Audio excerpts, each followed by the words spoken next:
If you aren't already subscribed, do I even need to say it? Go down there and press the subscribe button right now. Please. Anyways, cue the goddamn intro.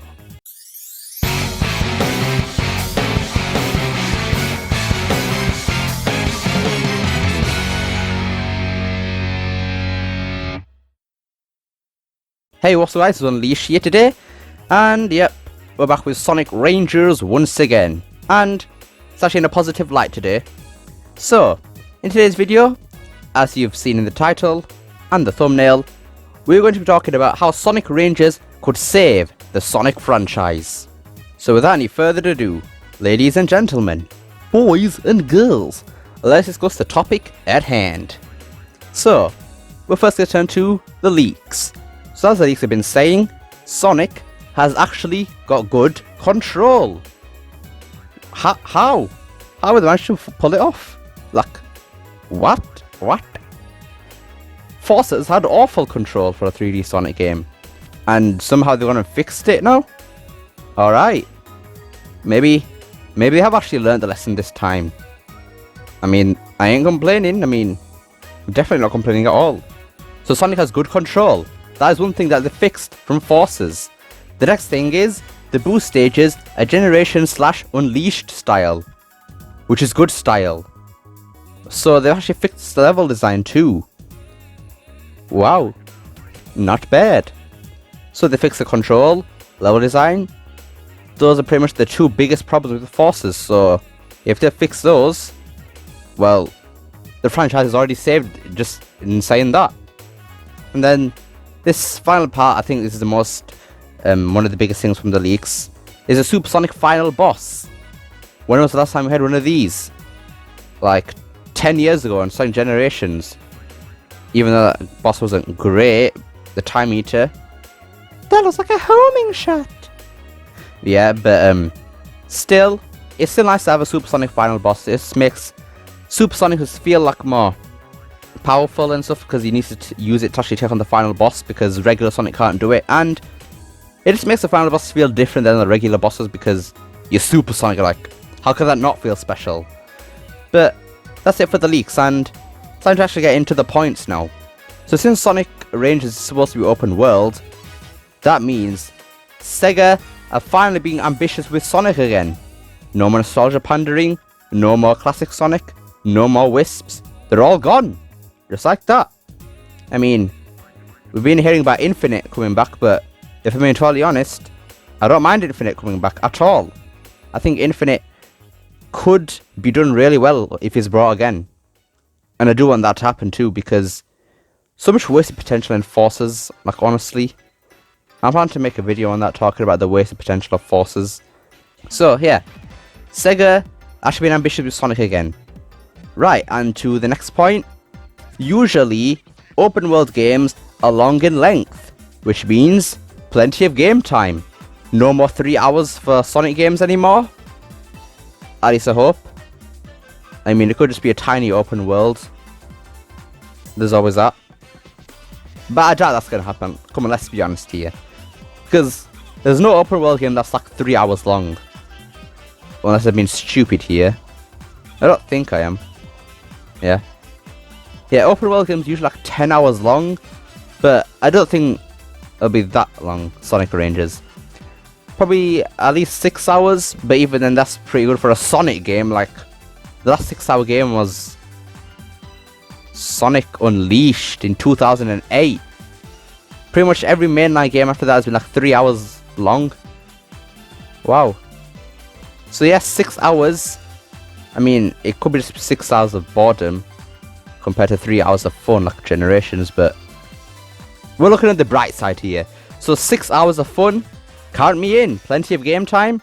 Maybe they can even chuck a lot of my collectibles and stuff in there, which means the games will be even longer to complete, unlike a lot of other games that have been coming out recently.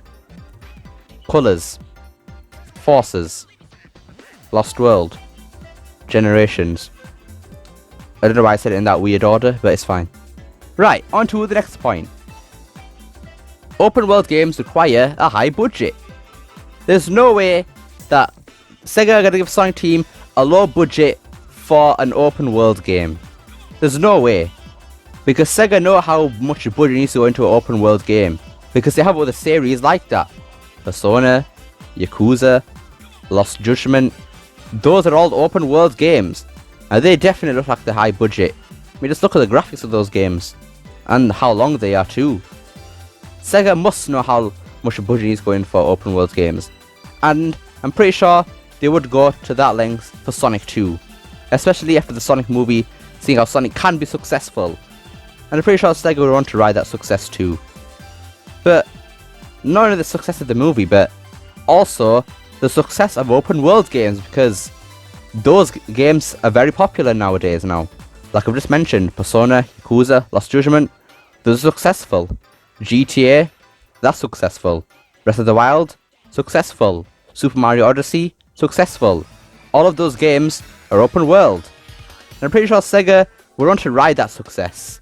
But what makes this even better is that Sega pretty much know what makes a good open world game too, since pretty much everybody else has done it. So Sega can just look at the good things about those open world games and incorporate it to Sonic, but well, not exactly replicate it.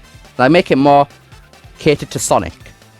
Because we don't just want a Super Mario Odyssey, but a Super Sonic Odyssey. We don't want that.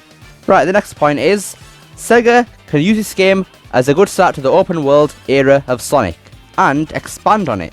Because once again, I've said this many times already, but it could be like Sonic Unleashed. That game was a good start for the boost formula. Then they kept improving it and improving it over time. Then we got Sonic Generations. Then we got Forces, but we don't need to talk about Forces, it's fine. The same thing would happen with Sonic Rangers. They're going to be creating a good start for the open world style thing for Sonic. Then they use that to expand on it. Bigger games, multiple playable characters, since they would have nailed Sonic down.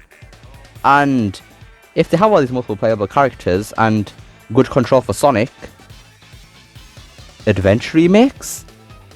Maybe? I mean, it is a possibility that they could use this for an adventure remake, so who knows? If Sonic Rangers is a success and is actually a generally really good game with good control, maybe we can finally get adventure remakes in this next decade. Premi can finally be happy. Right, the next point is Sega will learn that they can't rush games, because Sonic Rangers has been in development for, well, by the time it comes out, it'll be in development for about 5 years after Forces, but yeah. I was going to say about 4 years because they did say like Southwest 2019 that they've started production on the next mainline game, but I doubt they would have started been doing nothing for like 2 years after Forces. Yeah, they would have started development of the game at least 2019. Oh wait, yeah, I think they would have started development in 2019 because from Forces to 2019, they're probably getting ideas and conceptual development and all that. So yeah, I think 2019 is the time they actually started development on the game, which is still 3 years, 2 more than Forces. So if they made Forces in 1 year and how much stuff they did in that time, think of how much they can do in 3 years. Yeah, a lot.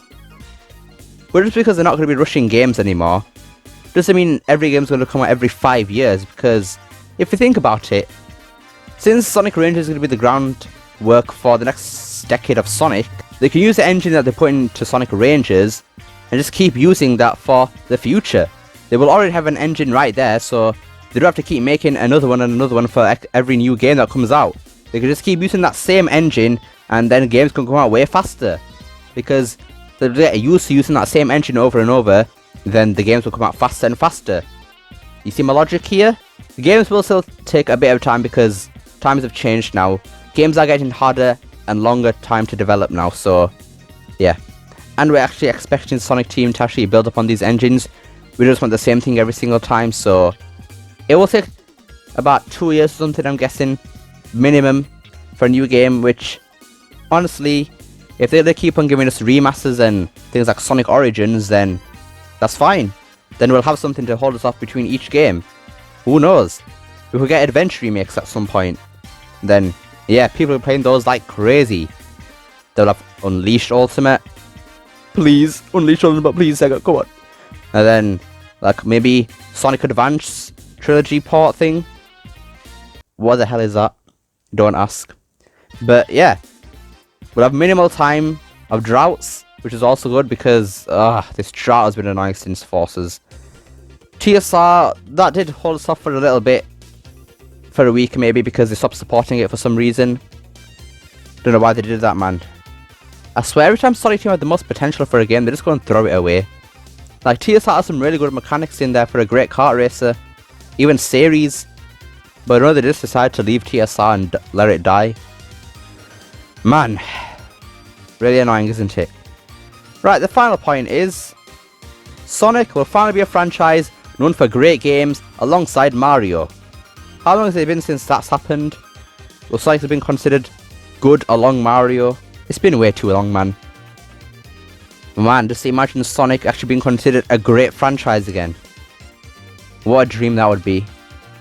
Anyways, that just wraps it up for today's video. So Sonic Rangers could indeed save the franchise. That is if it's good. If it's bad, it's not going to save anything. It's going to ruin the franchise. But yeah, I'm hoping this actually is good. It's been too long since we've had an objectively good game. Sonic Generations, actually I mean, an objectively good 3D game. Sonic Generations, because Mania once again was good. TSR in my opinion was good, but that's a spin-off so it doesn't count. Even though it is 3D. But yeah, we're still not counting it. But yeah, hope you enjoyed this video. Don't forget to like, share, subscribe, especially the last one. And hope to see you next time. Peace!